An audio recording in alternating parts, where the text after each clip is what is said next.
ಎಲ್ಲರಿಗೂ ನಮಸ್ಕಾರ. ನಾನಿವತ್ತು ಹೋಟೆಲ್ ಸ್ಟೈಲ್ನಲ್ಲಿ ಮನೆಯಲ್ಲೇ ಸಣ್ಣ ರವದ ಉಪ್ಪಿಟ್ಟನ್ನು ಮಾಡಿ ತೋರಿಸ್ತಾ ಇದ್ದೀನಿ. ಉಪ್ಪಿಟ್ಟು ತಿನ್ನಲ್ಲ ಅನ್ನೋರಿಗೆ ಈ ರೀತಿಯಾಗಿ ಉಪ್ಪಿಟ್ಟವನ್ನು ಮಾಡಿಕೊಡಿ, ಭಾಳ ಇಷ್ಟಪಟ್ಟ ತಿಂತಾರ. ಹೇಗೆ ಮಾಡೋದಂತ ಒಂದು ಸತಿ ವಿಡಿಯೋನ ಪೂರ್ತಿಯಾಗಿ ನೋಡೋಣ ಬನ್ನಿ.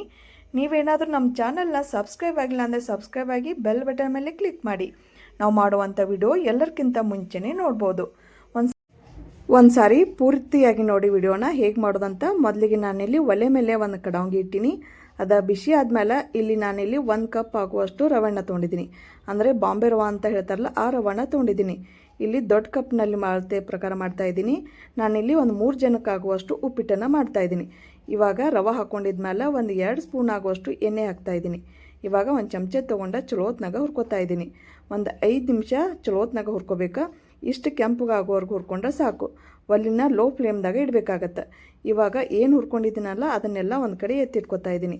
ಮತ್ತು ಒಂದು ಕಡೆ ಒಂದು ಸೈಡ್ ಒಲಿ ಮೇಲೆ ಒಂದು ಬೊಗಾಣಿನ ಇಡ್ತಾಯಿದ್ದೀನಿ. ಅದಕ್ಕೆ ಅಳತೆ ಪ್ರಕಾರ 1 ಕಪ್ ರವಕ್ಕೆ ಒಂದು 3 ಕಪ್ ಆಗುವಷ್ಟು ನೀರನ್ನು ಹಾಕ್ತಾಯಿದ್ದೀನಿ. ನೀರು ಹಾಕ್ಕೊಂಡು ಕಾಯ್ಲಾಕ ಇಡ್ತಾಯಿದ್ದೀನಿ. ನೀರು ಜಲ್ದಿ ಬಿಸಿ ಆದವು ಅಂದ್ರೆ ಉಪ್ಪಿಟ್ಟ ಜಲ್ದಿ ರೆಡಿ ಆಗ್ತದೆ ಅಂಥೇಳಿ ಇವಾಗ ನೀರನ್ನು ಹಾಕ್ಕೊಂಡು ಇನ್ನೊಂದು ಒಲೆ ಮೇಲೆ ಕಾಯೋಕ್ಕೆ ಇಡ್ತಾಯಿದ್ದೀನಿ. ಇವಾಗ ಮತ್ತೆ ಒಲೆ ಮೇಲೆ ಒಂದು ಪಾತ್ರೆ ಇಡ್ತಾಯಿದ್ದೀನಿ, ಅಂದರೆ ಕಡಾವಂಗಿನ ಇಟ್ಕೊತಾ ಇದ್ದೀನಿ. ಇವಾಗ ಒಂದು 4 ಸ್ಪೂನ್ ಆಗುವಷ್ಟು ಎಣ್ಣೆ ಹಾಕ್ಕೋತಾ ಇದ್ದೀನಿ. ಸ್ವಲ್ಪ ಎಣ್ಣೆ ಜಾಸ್ತಿ ಹಾಕಿದ್ರೇ ಉಪ್ಪಿಟ್ಟು ರುಚಿಯಾಗಿ ಬರ್ತೈತಿ. ಇವಾಗ ಎಣ್ಣೆ ಹಾಕ್ಕೊಂಡಿದ್ಮೇಲೆ ಅದೆಲ್ಲ ಕಾದ್ಮೇಲೆ ಒಂದು 2 ಸ್ಪೂನ್ ಆಗುವಷ್ಟು ಅಂದರೆ ಒಂದು 3 ಸ್ಪೂನ್ ಆಗುವಷ್ಟು ಕಡಲೆಬೇಳೆನ ಹಾಕ್ಕೊಂಡಿದ್ದೀನಿ. ಇವಾಗ ಸ್ವಲ್ಪ ಕೆಂಪುಗಾಗೋವರೆಗೂ ಹುರಿತಾ ಇದ್ದೀನಿ. ಇವಾಗ ಹುರಿದಾದ್ಮೇಲೆ ನೋಡ್ಕೊಂಡು ಒಂದು 2 ಸ್ಪೂನ್ ಆಗುವಷ್ಟು ಸಾಸಿವೆ ಮತ್ತು ಜೀರಿಗೆನ ಕೂಡ ಹಾಕ್ತಾಯಿದ್ದೀನಿ. ಅದೆಲ್ಲ ಚಟಪಟ ಅಂತ ಸಿಡಿದ್ಮೇಲೆ ಒಂದು 2 ಸ್ಪೂನ್ ಆಗುವಷ್ಟು ಉದ್ದಿನಬೇಳೆ ಕೂಡ ಹಾಕ್ತಾಯಿದ್ದೀನಿ. ಹಂಗೆ ಅದ್ರ ಜೊತೆ ಒಂದು 2 ಸ್ಪೂನ್ ಆಗುವಷ್ಟು ಶೇಂಗಾ ಕೂಡ ಹಾಕ್ತಾಯಿದ್ದೀನಿ. ಇವಾಗ ಒಂದು ಚಮಚೆ ತೊಗೊಂಡು ಚಲೋತ್ನಾಗೆಲ್ಲ ಮಿಕ್ಸ್ ಮಾಡ್ಕೊತಾ ಇದ್ದೀನಿ. ಎಣ್ಣೆ ಒಳಗೆ ಎಲ್ಲ ಫ್ರೈ ಆಗಬೇಕು, ಅಂದರೆ ಕೆಂಪಗಾಗೋವರೆಗೂ ಹುರ್ಕೋಬೇಕು. ಇಲ್ಲಿ ನಿಮಗೆ ಕಲರ್ ಚೇಂಜ್ ಆಗೋದು ಗೊತ್ತಾಗತ್ತೆ.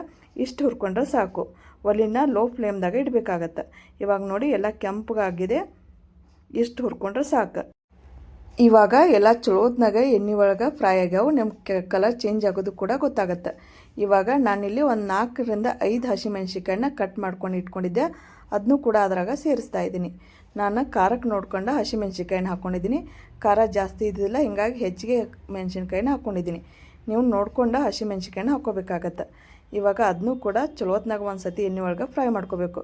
ನಾನಿಲ್ಲಿ ಒಂದು ಮೀಡಿಯಮ್ ಸೈಜ್ 2 ಈರುಳ್ಳಿನ ಕಟ್ ಮಾಡ್ಕೊಂಡು ಹಾಕ್ತಾಯಿದ್ದೀನಿ. ಅದರೊಳಗೆ ಸೇರಿಸ್ತಾ ಇದ್ದೀನಿ.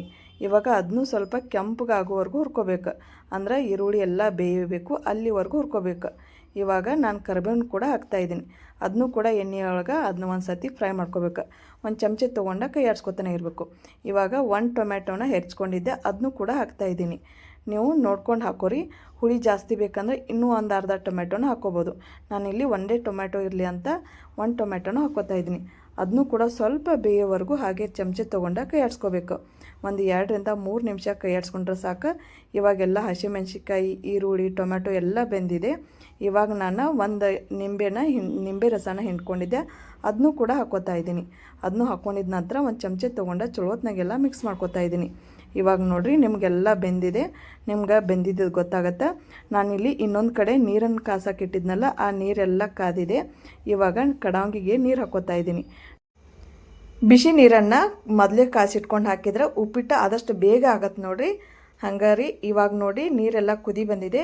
ಇವಾಗ ರುಚಿಗೆ ತಕ್ಕಷ್ಟು ಉಪ್ಪನ್ನು ಕೂಡ ಹಾಕ್ತಾಯಿದ್ದೀನಿ. ಇಲ್ಲಿ ನೋಡ್ಕೊಂಡು ಉಪ್ಪನ್ನು ಹಾಕೋರಿ ನೀವು.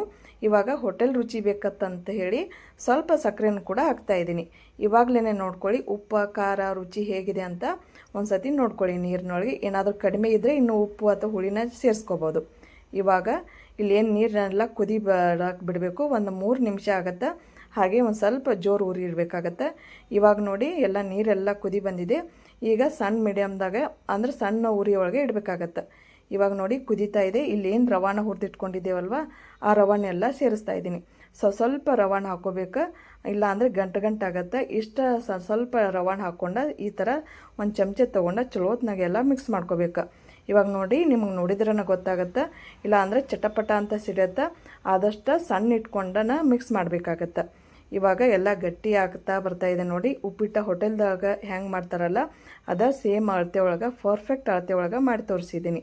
ಇವಾಗ ಒಂದು ಪ್ಲೇಟನ್ನು ತೊಗೊಂಡು ಮುಚ್ಕೋಬೇಕು, ಅಂದರೆ ಮುಚ್ಚಬೇಕು. ಒಂದು 2ರಿಂದ 3 ನಿಮಿಷ ಹಾಗೆ ಬಿಡಬೇಕು.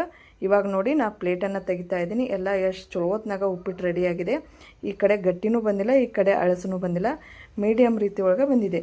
ಇವಾಗ ಸ್ವಲ್ಪ ತುಪ್ಪನೂ ಕೂಡ ಹಾಕ್ತಾಯಿದ್ದೀನಿ. 1 ಸ್ಪೂನ್ ಆಗುವಷ್ಟು ಹಾಕ್ಕೊಳ್ತಾ ಇದ್ದೀನಿ. ಮೇಲ್ಗಡೆ ಸ್ವಲ್ಪ ಕೊತ್ತಂಬರಿನ ಉದುರಿಸಿದ್ರೆ ಸಾಕು, ಉಪ್ಪಿಟ್ಟೆಲ್ಲ ಚಲೋ ಹೊತ್ನಾಗ ರೆಡಿ ಆಗ್ತದೆ.